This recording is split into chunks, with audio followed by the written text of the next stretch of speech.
Welcome, everyone, to the Pint and Click podcast. My name is Caleb, And my name is Greg. and we are going to talk about your favorite video games. Grab a pint of your favorite drink, find a nice comfy chair, throw on your straw hat, and set sail with us as we dive into this. Caleb, I have a question for you. Yeah, Have you been thankful for labor today? I have been. I'm glad. In fact, I went out and I got some Dunkin' Donuts. Just to thank the labor? Just to thank the laborers. Nice. Yeah. Good. As we are recording this on Labor Day, it is important that we thank the labor. Yeah, it is true. Yep. Now, Got some pumpkin spice. Yeah. Oh, well, is pumpkin spice a latte or maybe? It was a pumpkin spice cold brew. Yes. With some foam. A little bit of pumpkin foam. What actually happened is Maddie worked at Dunkin' Donuts at one point in her life and knows the orders, and I know nothing about Dunkin' Donuts. So really, she ordered, and I said, "Ooh, I'll have one of those." That's like me with coffee in general. I go to a place, I'm like, well, okay, latte. That's the one I know. Yep. Yeah. I'm not a big coffee drinker anyways, so. No, I used to drink a lot more coffee, and then Celsius came into my life. You know what coffee I drink? What coffee is that? The Boss Coffee. Our sponsor this week? Our sponsor. I really wish. I know, someday. Tommy Lee Jones, talk to us. Hit us up. Yeah. Now, Caleb, it seems like a long time since we recorded. It has been. We've taken the podcast bi-weekly because I am a scared boy about all the work I do in my life. Yeah. And gives us a chance to play more games. Yeah. And nice. We both said and. Yeah. And I was gonna say it definitely gave me time to play more games. How about you? It did and it didn't. It's been a busy week, I tell you what. Yeah, that's what you hinted to me in the private, in the DMs. Yeah, just a lot going on. A lot of work stuff, a lot of life stuff. We've been traveling all over. We haven't. All over means like an hour away and back. Yeah. That's about it. But been pretty busy. So I haven't gotten to play as many games as I've liked, but that's where this bi-weekly thing has at least allowed me to play some games. Yeah, for sure. Yeah. Okay, the game I've played, might be at the end of the year the game that I played this year that I like the most. Really? I think it might be. It's hard to say right now. I'm about 7.5 hours in, so I don't want to jinx myself with this game. Is this Starfield? This is not Starfield. Even more interesting. Okay. Starfield doesn't come out until Wednesday, right? Am I out of my mind? It comes out on the 6th, but the the early access, if you bought the deluxe edition, has been out for since the 31st, I think, or around that. For sure. I did not. I am a Game Pass boy living in a Game Pass world. The game that I am speaking of is God of War 2018. Interesting. Now, my history with this series is very checkered, if you will. I originally picked the game up when I first got a PlayStation, or within a couple months after I first got the PlayStation. I just couldn't really get into it. It wasn't really the vibe for me. Yep. Fast forward to 2022 when God of War Ragnarok came out, and I was very intrigued by that game because it was if you'll cast your memory back, it was all anyone was talking about at that time. And the excitement for that game got me interested. I went and I watched through Andy Cortez play all of God of War. Yeah. And then was so intrigued that I picked up God of War Ragnarok pretty quickly after it came out, and immediately played through it, and it was probably my favorite game I played in 2022. Wow, yeah. So I've wanted to play the original God of War 2018, or the not original, but the 2018 God of War, and experience that, because it just felt like I needed to actually have hands on that game. And the first time I picked it up was in late April of this year, or not the first, the when I picked it up again this time around, rather.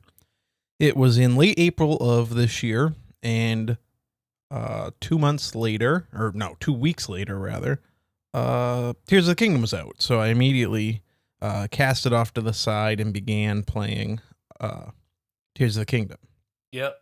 And then sometime last week, I kind of got the itch again to pick up God of War.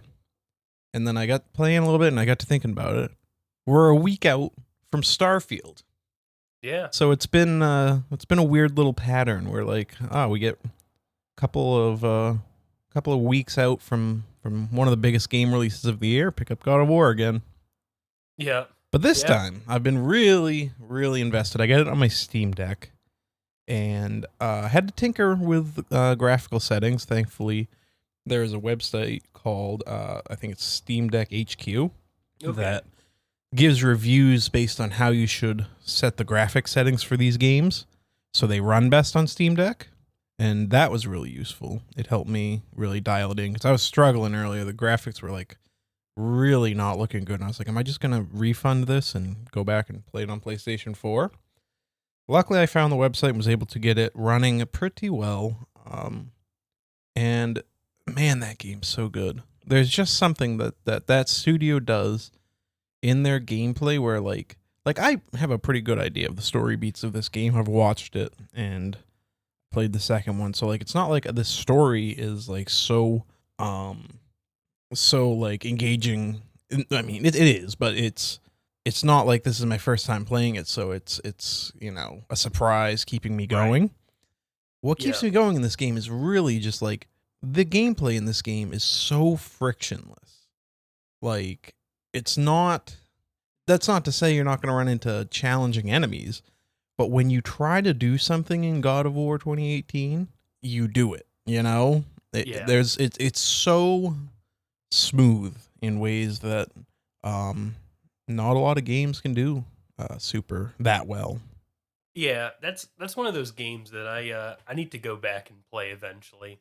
I got a disc from you a Yeah. long time ago, and I gave it a shot, probably around that time, and then for whatever reason, probably like other things were coming out or something, and yeah, it kind of fell off my radar, but it's one of those games I want to go back and try again sometime because I really like I love the dynamic of two characters traveling together, and like especially when it's well done and there's dialogue that just kind of plays while you're walking around. Yeah.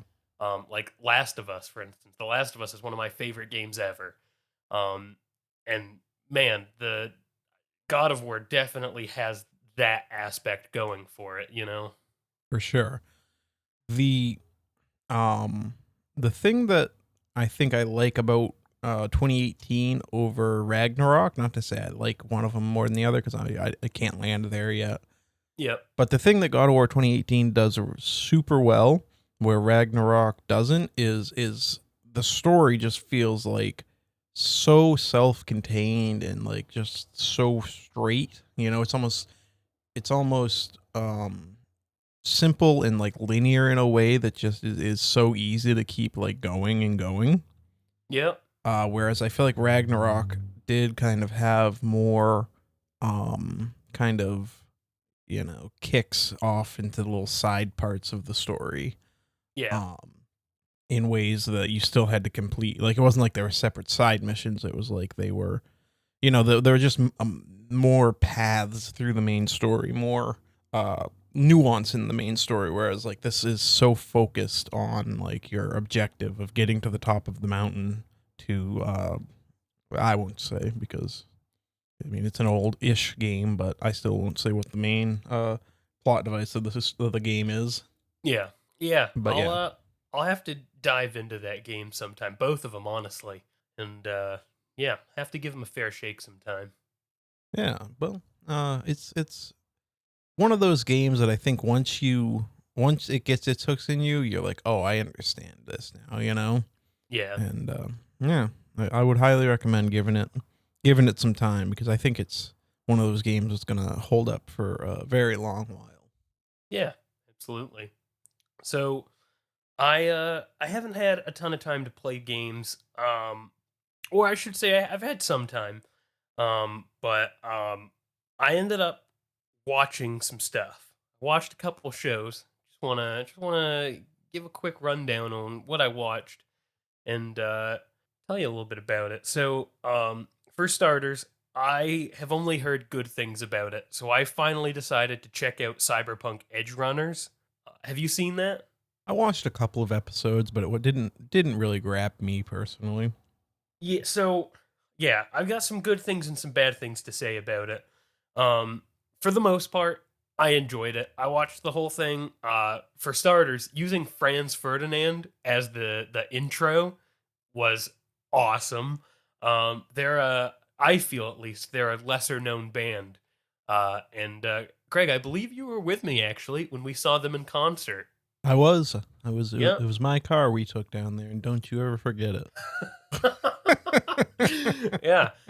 They played that intro song at our show. I remember Okay. hearing that. Yeah. But yeah, I watched a couple episodes or I watched the whole show, I guess, but I started with a few episodes. Um it okay, what got me in a not so great way was I feel like the pacing of the show was just kind of all over the place. Mhm. Um, a lot of times it felt like it was more of a montage than an actual show. Like it skipped around so much, and uh, I understand like that's part of like the style and appeal of it and whatever. But it was a little confusing to watch. It did teach me a lot about Cyberpunk as a whole. It taught me some things that I was missing when I played Cyberpunk. Like I didn't have a great understanding of a lot of the things in Cyberpunk, honestly. Like I didn't realize that like Max Tech was like the higher up police almost, and like there were some things like that like I just completely missed when playing the game that the show kind of taught me about. And I know it sounds funny, but like as a whole, when I used to play the game, I practically never went to Ripper Docks because I thought like, oh, there's absolutely nothing I care about in terms of like the hacking and cyberpunk and stuff, and like I don't want to play that way. But Edge Runners taught me a lot about the other things you can do at a Ripper Dock, things that are less about hacking and more about um, boosting up whatever, whether it's damage with guns or anything. And I'm sure every single person that watched that show and liked it, I'm sure everybody had the exact same thought, which was, can I get the Sandevistan? Which is what the main character, David Martinez, uses. Uh, you can get it, and it's pretty bitchin' in Cyberpunk. It slows down time, so it's kind of like Cyberpunk's own Deadeye in a way. But it allows you to move at normal speed while time is slowed. You can do some pretty bitchin' stuff in that. And I had no clue that was even a thing until I watched Edge Runners. Because I was into Cyberpunk when it came out, but I was never as into it as everybody else. So like there was a lot of stuff like that that I missed. Um, but yeah, highly recommend watching Edge Runners if you want to get into Cyberpunk. I recommend watching it on its own anyways. It's a decent show. Um, but mostly I recommend watching it for just learning about the other things Cyberpunk has to offer. Like monowire, mantis blades, the Sandevistan, um, everything like that. Highly recommend. It was decent. And so I that kind of goes into what I've been playing, which is just dipping my toes back in Cyberpunk a bit. As you know, Greg, every other week I'll either love the game or hate it, and I've had a pretty positive opinion about it for a while now. Probably like right after I did that episode of the podcast with you when where I talked about hating it, probably directly after that episode until now, I've had pretty good thoughts about Cyberpunk, and I'm getting a little excited, not too excited, but I'm getting a little excited to see what this new DLC is all about, and maybe dive into that. I've never beat Cyberpunk before, and I'm finally about to do that. So yeah, so I'll be hopping into that. And then quickly I just want to mention I did the intro with a straw hat, because I'm sure you've seen the Netflix adaptation of One Piece. Um, Boy, oh boy, is that a mixed bag. Um, I've only it's heard about it in a little bit recently. Yeah, it's getting a lot of good reviews, surprisingly. Um, the thing that I've always thought is funny about like anime is there's so much about anime that's like, and I'm gonna say this, and it's gonna come out wrong. I know it is, but I feel like there's so much about anime that's almost like born to be cringy, you know. Yeah. And when it's put into a live action, it takes already what little cringe you might feel watching the anime, and it expands it so much to the point of like, man, I couldn't go 5 minutes in the live action without cringing at something else that was happening. Um, with that being said, I don't think it's awful. I think they did a pretty okay job at adapting the anime. It's like One Piece. They picked a fucking doozy to do. First off, One Piece is probably one of the most out there anime I've ever seen. To have like, I mean, the whole idea of a stretchy rubber man and then a clown pirate and all of these powers that don't make sense, and like, I don't know. They picked a doozy to try to cover, and for the most part, they did an okay job. It's nothing I'm gonna watch and love. I might watch a few more episodes. I'm only an episode in to specify. I watched the first one, cringed a lot. Uh, there were some laughs. It was a mixed bag. It was you know, it's like, what do they say? If it makes you laugh and cry, you know it's good. Well, this made me laugh and cringe a lot. Um, so it's a mixed bag. It's pretty average, I would say. But yeah, check it out. I probably won't. Yeah, Yeah. No, if I'm yeah, being honest, Cowboy Bebop is about as far into the anime world as I've gotten. yeah. I'm Um, mostly just speaking to the audience when I say check it out. It's yeah, definitely not a show for anyone. If you didn't already like One Piece, or at least somewhat like it, uh, you won't like this. totally. Yeah. Isn't it also like a million episodes? Is that the long one? Yeah, well, so One Piece is still going. Yeah. It's been going since like 1999 or some shit, and it's still going.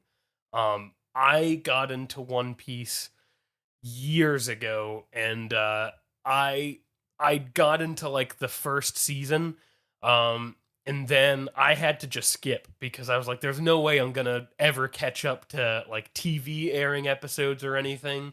And there were already so many at that point where I was like, I might as well just skip ahead, learn the story as I go. I played a lot of One Piece games, and that teaches the story well enough. So yeah, it's a long, long series. Yeah. I am in probably the minority of people that kind of just shrugged at the Cowboy Bebop live action adaptation. Oh yeah, Like I didn't hate it. yeah. And I No, thought the dude, I can't think of his name, he was the he played Spike Spiegel. yeah. Wasn't it Johnny Yeah, something?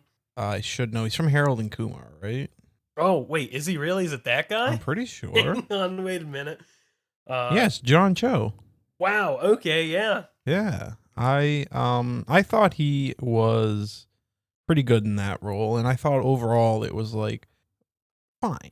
You know, and Yeah. that's also coming from someone who probably doesn't have as much or have the stakes or the you know like the attachment to the uh Cowboy Bebop that some do. So for me it was just like, well, I'll just go watch this, and if I like it I'll keep watching it type deal, but like I thought it was all right.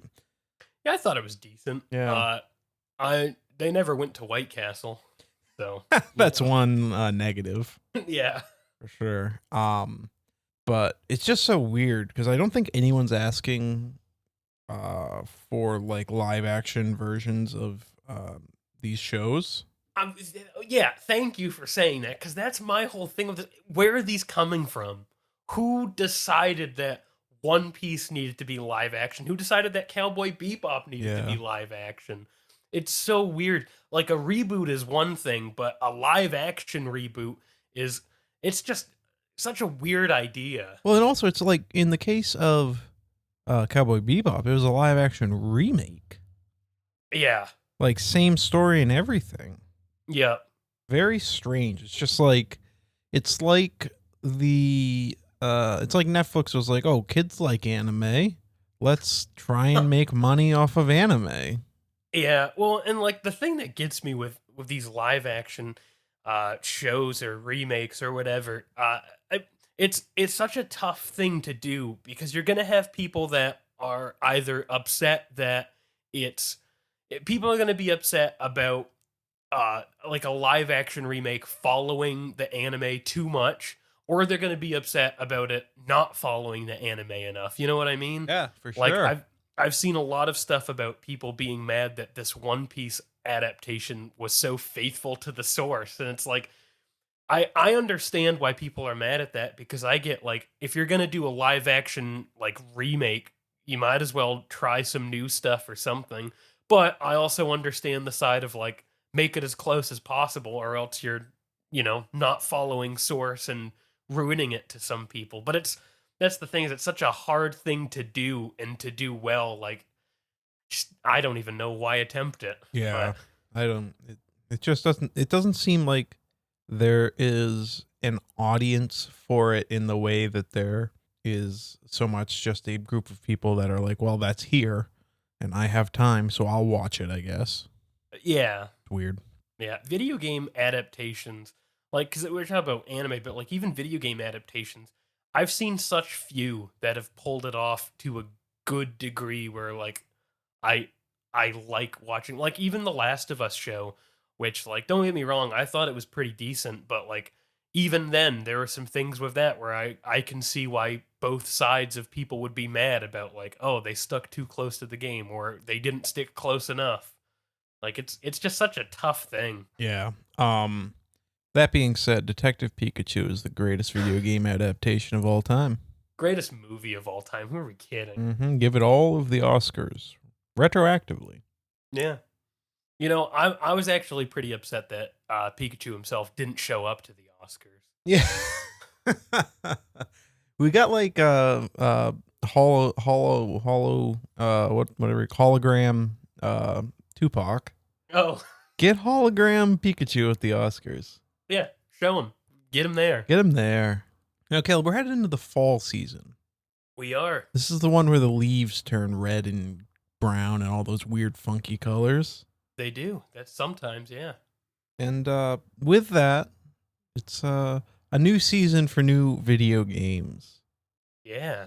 So I wanted to ask you, Okay. what are you excited about coming up in this fall season and maybe beyond? I'll say the obvious. Okay. Starfield. Yeah.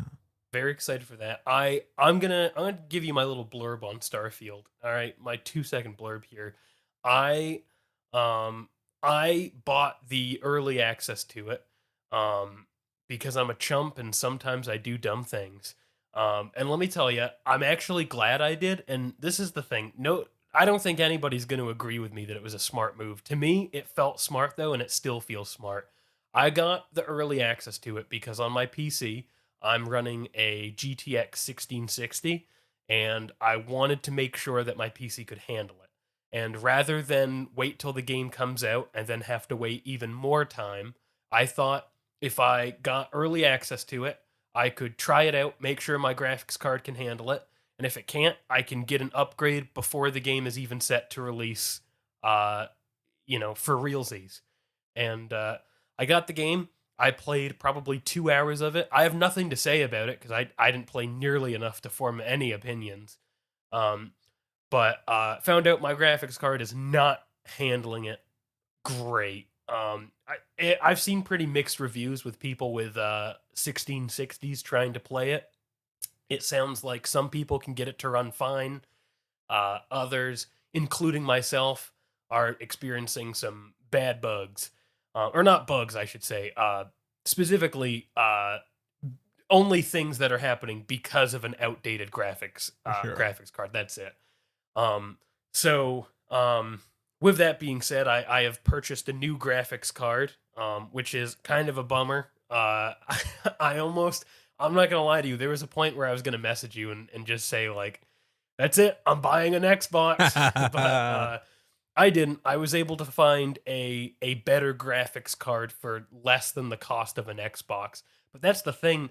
The graphics card that's on like their recommended page for parts, it's like the price of a new Xbox. Yeah. So I could have just gone out and gotten an Xbox and then instead of buying one component, had a whole new system. You Right. know, I did think about it. I thought about it pretty hard. But yeah, I was able to find a new graphics card. If I could think of what it was, I would say it. But I was able to find a new graphics card for in like the 3 to 400 price range, so not terrible. And it's either way, it's an upgrade from what I was using. Um, but yeah, that's my limited experience with Starfield. I'm glad I got that early access, or else I would have never known until it came out that I needed to upgrade, and then I would have been super bummed out waiting while everybody else is diving in. Yeah, I've heard quite a lot of reviews over the past week of Starfield, and it's safe to say that my expectations are in the gutter. Oh, really? I've heard a lot of people say a lot of pretty middling things about that game. So, in the interest of not in the interest of hoping that I can enjoy the game uh and not feel disappointed because of my expectations, I've just said, well, all right, I'm not gonna have any expectations if possible. See, this is one of the few games where I feel like the reviews reflected in the worst way possible. I've also seen nothing but negative and yeah, just not great reviews about it. Um, but it's funny because I told you this earlier. Then you check out reviews from other countries and it's getting 10 out of 10. But like I think the US based IGN was like the only one that gave it less than that, or significantly less than that at least. Um, and like I don't know, I this is one of those games where like from the 2 hours I got to play, as you know, as kind of shoddy as it was because of my bad graphics card, I actually liked it a lot, and I feel pretty confident with myself at least in getting my hopes up and my expectations high. It seems like it's going to be a pretty fun adventure here. It's just yeah, I don't know. For whatever reason, it's just yeah, getting I don't want to say review bombed necessarily, but still like I don't know. I've been trying to stay away from them. Because then like if you go to any of like the Starfield community pages, nothing but positive things from people playing it and loving it. So it's weird. Yeah, it is. We will see. Yeah. With that being said, there are other games coming out this fall. Yeah. One that I'm looking at a Polygon article about fall releases. Yeah. Um, and one that sticks out to me that I probably won't play, even though I'm kind of interested in, is Like a Dragon Gaiden, the man who erased his name. Oh yeah. I believe this is the newest in the Kiryu games. So I think it'll probably be. I don't know much about it, but it'll probably be in the style of more of the like fighting game kind of combat that people are used to in the like mainline Like a Dragon games. Yep. This is like kind of the in between Like a Dragon and or Yakuza Like a Dragon and Like a Dragon Infinite Wealth, which I think is going to be I believe is the next of the games with the guy who I love, who I can't think of his name right now. Um, yeah. Anyway, Yeah. I'll keep an eye on this and see if I might want to pick it up. And Yakuza games are always a good time, even if you're just doing side stuff. I feel like But Greg, the real question is, are you playing the new farming simulator? I don't think I will be playing the new farming simulator. That's the wrong answer. Nah. You know what game I Uh, am kind of interested in though? what's that? Is the new Mario game, Super Mario Brothers Wonder. I have heard nothing about that. It's yeah, it's this year's Mario game, and it's we're going back to the side scroller action. Interesting. Um Hopefully I don't wow, okay. I don't know everything there is to know about it, but hopefully you can jump in with friends and do some goof 'em ups and enjoy yourself some Super Mario. Yeah. I looking at the list, I don't necessarily know that I have anything coming out soon that I'm pretty stoked for. Um for me, really the big one for me is I can't think of the name. Sorry, Star Wars Outlaws. Oh yeah. I'm that's I don't even think that's a this year release, but No, I don't think so. I'm pumped for that. And that's honestly I haven't seen a lot about some of these new games. Caleb, you're not excited for Spider-Man 2? No, Oh wow. I no. honestly expected you would be. Well, I don't know. I loved the first one. Couldn't get into the next one. Miles Morales. Couldn't get into it. It just felt, and sometimes it's a good thing, sometimes it's a bad thing. For me personally, it was a bad thing. It just felt like more of the same game.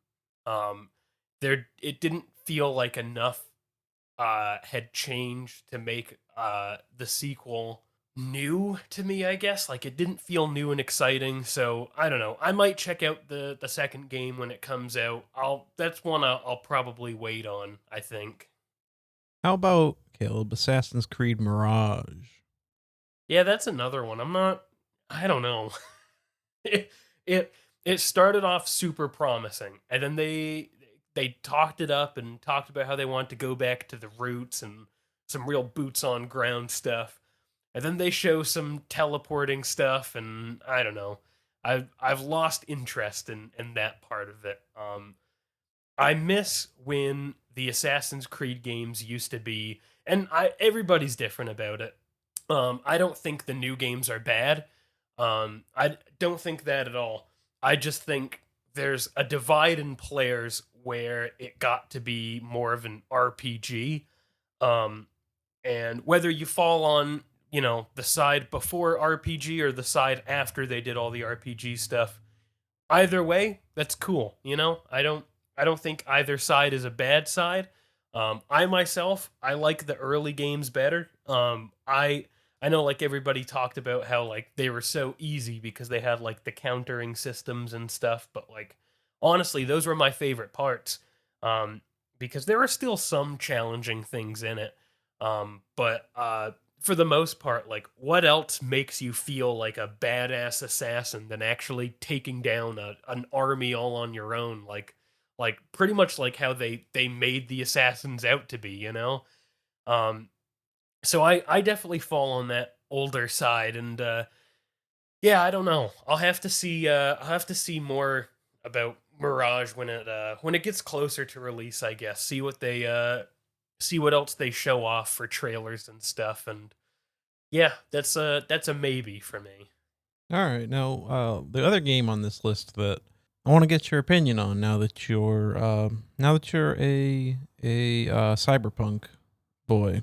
Yeah, Are you warming up to the idea of Phantom Liberty at all? I am. I am. I tell you what, Cyberpunk. I this is my formal apology. Okay, I think I think sometimes, well, and it's hard because I think Cyberpunk was one of those games that was so hyped up when it was coming out, and it had so much surrounding it, that I think everybody, even if you love the game, I think everybody had other expectations for it, and different thoughts of what it would be before it came out and stuff, and whether it lived up to your expectations or not. I think it's a lot like No Man's Sky, where yeah, when it came out, hot dumpster garbage. All right, it was a mess. Um, but it's been some time. It's got way less bugs. I practically never see any visual bugs. Actually, I don't know that I have in forever now. I don't know that I've seen any bugs in Cyberpunk for a long time, honestly. And the story.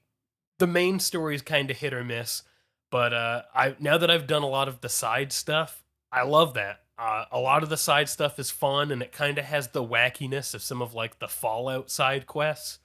Um, the gunplay's still pretty decent to me, and now especially that I've seen Edge Runners and learned a lot about like how using tech and using some of those tech weapons can change the game. Now it honestly feels like I'm playing almost a different game entirely than what I used to play. Like now I have a double jump, I can freeze time and run around and do some do some cool shit. I have the mono wire now, which is the most bitchin' weapon in the game. It's just I don't know if you've seen the mono wire, but it's just like a little whip pretty much. And it comes right out of your hand, and you use it, and it slices things. It's awesome.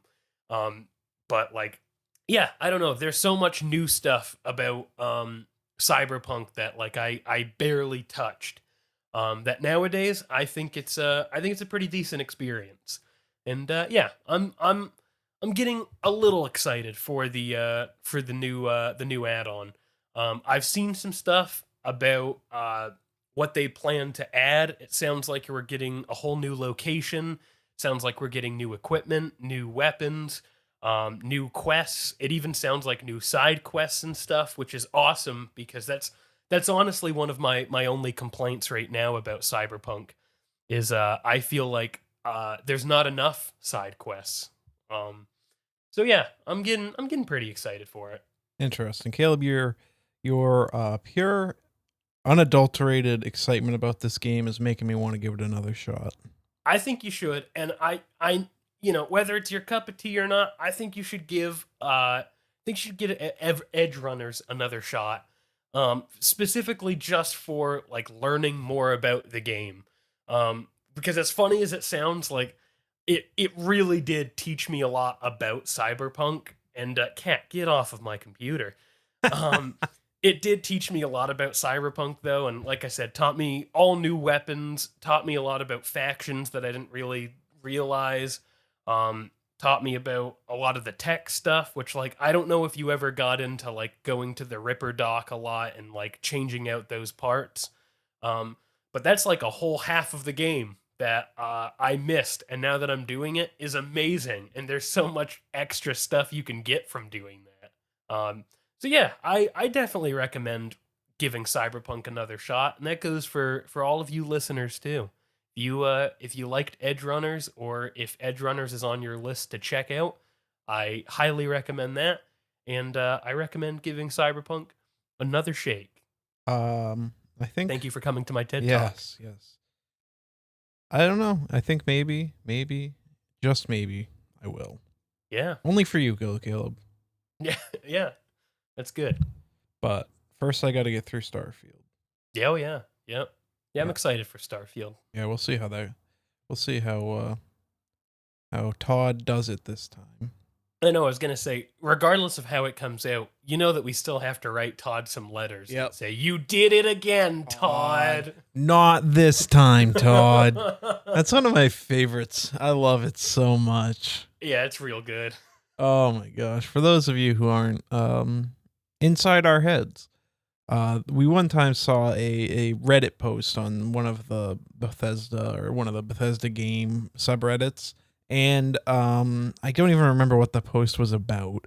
It was just like someone complaining about either Starfield or Elder Scrolls 6 or something. And they posted an image and had some amount of text with it, like complaining about some aspect of something they thought they knew about, and ended it with "Not again, Todd. Not this time, Todd," in like all capital letters. It was so good.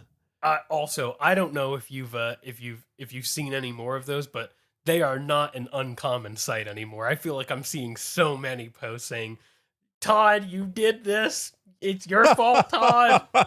Oh, I love when the people are on the first name basis with Mr. Howard. Mr. Howard. Yes, of course. We only refer to him as Mr. Howard. Yeah. Oh man, it's good. There is a cat under my desk. Wow. I don't even know when he got there. I just felt something attack me. Ow! Ooh, okay. Fun times. Oh my word! Which cat is this? Oh, this is Leonard. Oh, that son of a gun. Big Leonard hiding under the desk, chomping on my Tootsie. Oh man, here we go. Yeah. So, what else you got, Greg? Oh, I was just looking at the Bethesda subreddit. God. To- No, I don't know. I've continued playing Hollow Knight a little bit while I've been playing God of War. Yep. Um, that game can be a pain. It can. Yeah. Yeah, they you get a lot of the money and then die and then go to try to get it back and die again. You lose all your money. Yeah. It's a pain. You don't like it. No. You don't like it at No. all. No. That's definitely a Todd move. No, that's what's the dude from or what are they? Who's the head of gosh, FromSoft? I don't want to say the name because I'll be wrong. But yeah, it's very Dark Souls-esque in that way. Yeah. But Yep. I've been playing that. I've been on a documentary binge.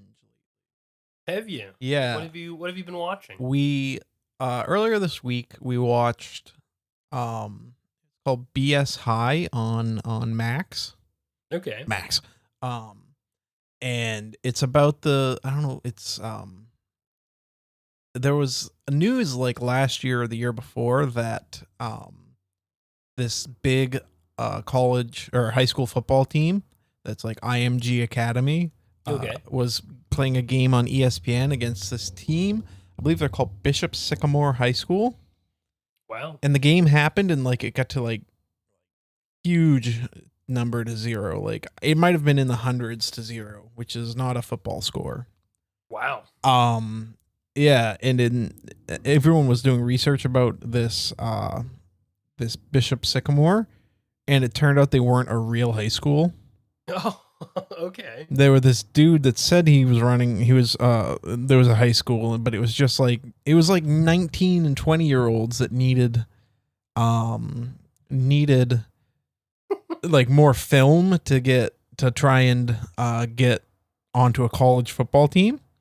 Wow. And he took them in, said like you're in high school, but there was no classes, and just ran up debt, taking them across the country to play whoever would play them. And the dude is a scam artist, like a narcissistic scam artist, and he got his team on ESPN against the best like high school team in the league in the country, and got all of them injured, and it was pretty awful. Wow. But yeah, watching it is a real trip if you like to just like gawk at narcissistic lying people, like lying straight into a camera. It's a definite recommend because it is wild. Have you seen the documentary Don't Fuck with Cats? No, I have heard of it. I highly recommend. I'll put a disclaimer out there. It's an awful thing to watch. Yeah. It is sad and not fun. But it is crazy to watch. It's a quick description here. It's just about a team of they're all like Reddit users or some forum like that. Just some kind of like social posting page. They're all users, and they find this guy that was posting horrible videos of animal abuse and stuff like that, and they all work together, and they find out who did it, all using like internet sleuthing skills, and they're all just normal people working normal everyday jobs, but they all just like the internet and use it, and it's insane to see them pull off some of the stuff that they do. Wild. Highly recommend if you can get through some of the more sad parts of it. It's definitely worth a watch. Another one that we watched recently is called Telemarketers, also on Max. It's about You're really putting a lot of emphasis on that. Max.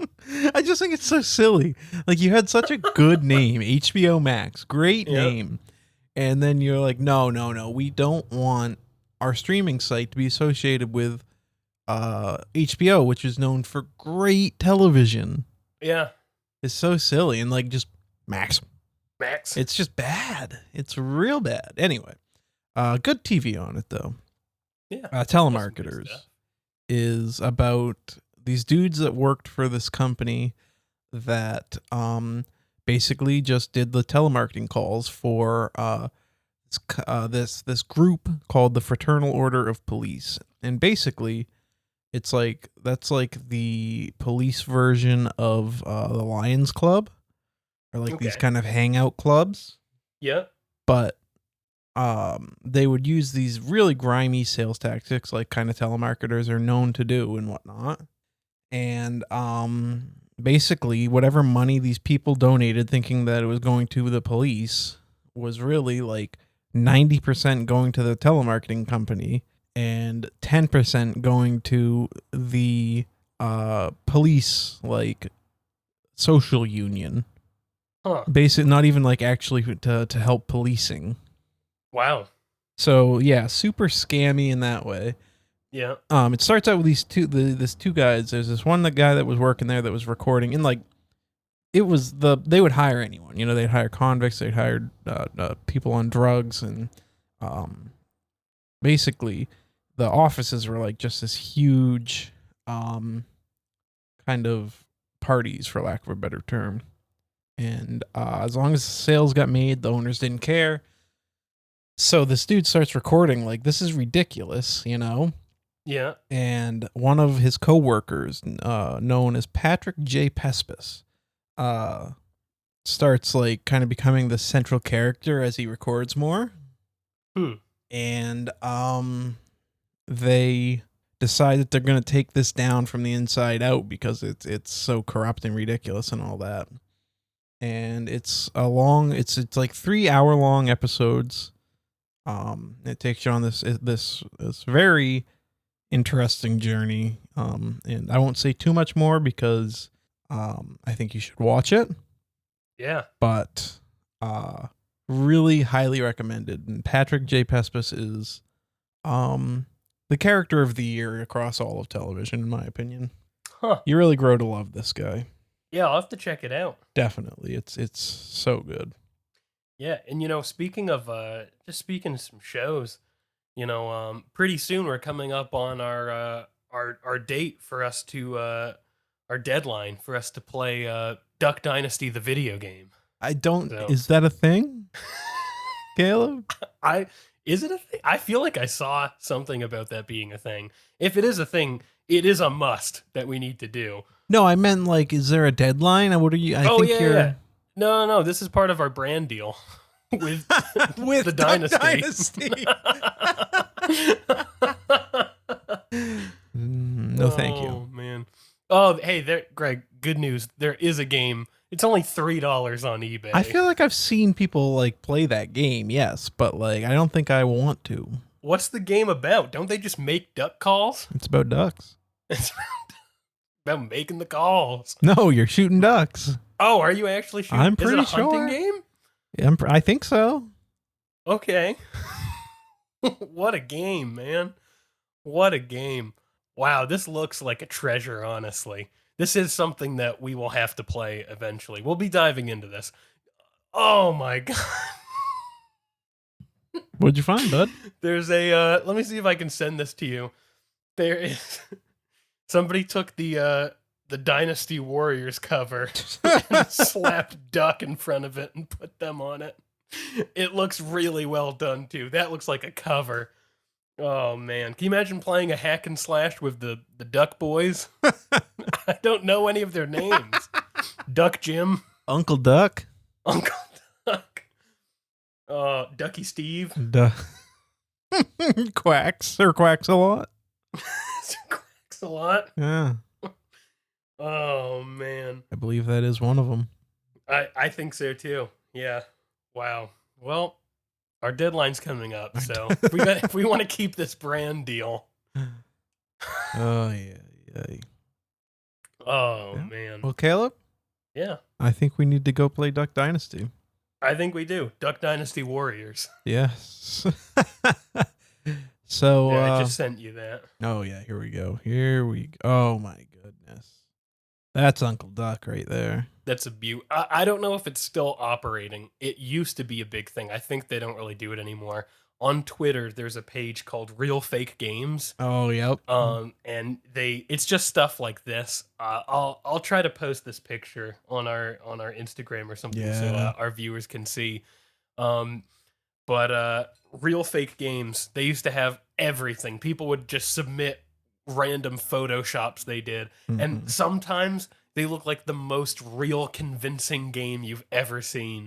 It's so good. We'll be jumping into Duck Dynasty Warriors. Yeah. But until that can come to fruition, I think we got to wrap this one up. Yeah. A little bow, Oh yeah. little bunny ears. Hey Greg, before we do that, can we get some audience participation real quick? Yes, please. Okay, Greg, I need you to go into any kind of form where you can type, okay? Go on a computer, on your phone, whatever you got to do. Ready? And I want everybody else to follow along too. Okay, are you there? Born ready. Okay, here we go. Greg, I want you to type open parentheses, Okay. underscore, Yep. do a little 8, just Okay. an 8, Okay. number 8, Mhm. yep. I believe it's the exponent sign, that little arrow pointing up with no Okay. tail. Yep. Okay. Open parentheses again. Wow. Okay, do a capital I believe. Okay. Close parentheses. And now if you turn whatever you're typing on sideways, you have typed an ASCII Homer Simpson. Well, we have to go. You're welcome. Just a little thing I picked up, in my extreme tech days, typing a little ASCII, some ASCII art. It's beautiful. You're welcome for everybody out there. Use that. Use it. Post it wherever you want. Type it somewhere. Mm-hmm. It's free use, Yep. Well, Caleb, Pretty cool. this has been episode 27. It has. The one with the Homer Simpson ASCII art. That's what's going to be known as. If you enjoyed this episode, Yeah. like it, share it with your friends, put it in a stew. Yeah. Ooh, mash 'em, smash 'em. Yep. You can follow us at pint_and_click on Instagram. You can. Our website is pintandclick.com. Yeah. And let us know your favorite ASCII art. I always am afraid I'm going to say that wrong. No, you got it. By sending it to Greg at pintandclick.com, our official email address, where you can also send along any comments or criticisms or jokes. Or maybe you just want to send us a Homer Simpson ASCII. That's Mhm. fine too. Do it up. Yeah. Caleb, thank you for joining me. No, Greg. Thank you for having me. Of course. We'll talk to you in 2 weeks now. In 2 weeks. Until then, Goodbye. bye-bye.